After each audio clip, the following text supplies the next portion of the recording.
काय करते का? काय नाही, या हरभऱ्याची डाळ बनवायची ना. हा का? मग काय चणे साफ करते का? हा, डाळ बनवायची हरभऱ्याची. हा का?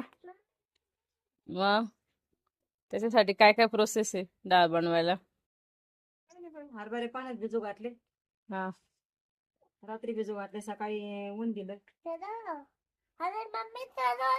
आता वाळले की नाही पाहते त्याची डाळ तयार करते. घरगुती डाळ होईल का मग चण्याची? ते बघ बाबू आई काय बनवते बघ लवकर. बघ विचार आईला काय बनवतेस? डाळ बनवते हरभऱ्याची. तुला बनवून दाखवू का हरभऱ्याची डाळ? दाखव त्याला बनवून. मागच हो, तिकडे मागव, मी तुला बनवून पाठीमाग बस, आई दाखवून बघ तुला कशी बनवायची. ओके तू पण बनव.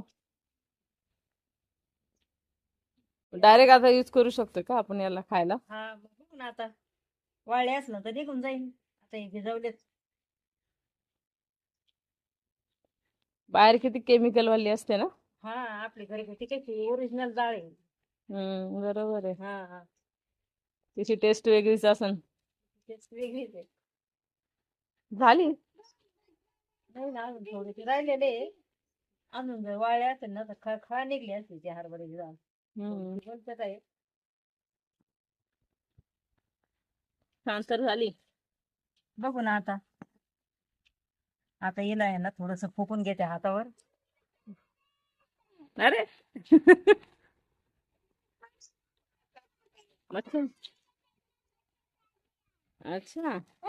बघू आपण होती का काय तयार. मग तयार जर झाली तर मग नाही तर एक ऊन देऊन तिला उद्या चांगल्या प्रकारे काढून घेते. आज जरा थोडीशी मला जर वलसटच वाटते ती जरा. बघूया, झाली तयार तर चांगलंच आहे. छान आहे ना, घरगुती टेन्शन नाही. तर किती छान बनवली तू. आता आपल्याला मार्केट मधून विकत घ्यावं लागेल. काय करते बघ तर. तेव्हा किती छान डाळ बनवली बघ. अशी डाळ बनवायची आणि मस्त याच्या मस्त पुरणपोळ्या करायच्या आणि खायच्या. पुरणपोळ्या करायला पण घरची डाळ बनवू शकतो ना. पण बघ किती छान बनवली. वाव. किती मस्त झाली बघ डाळ.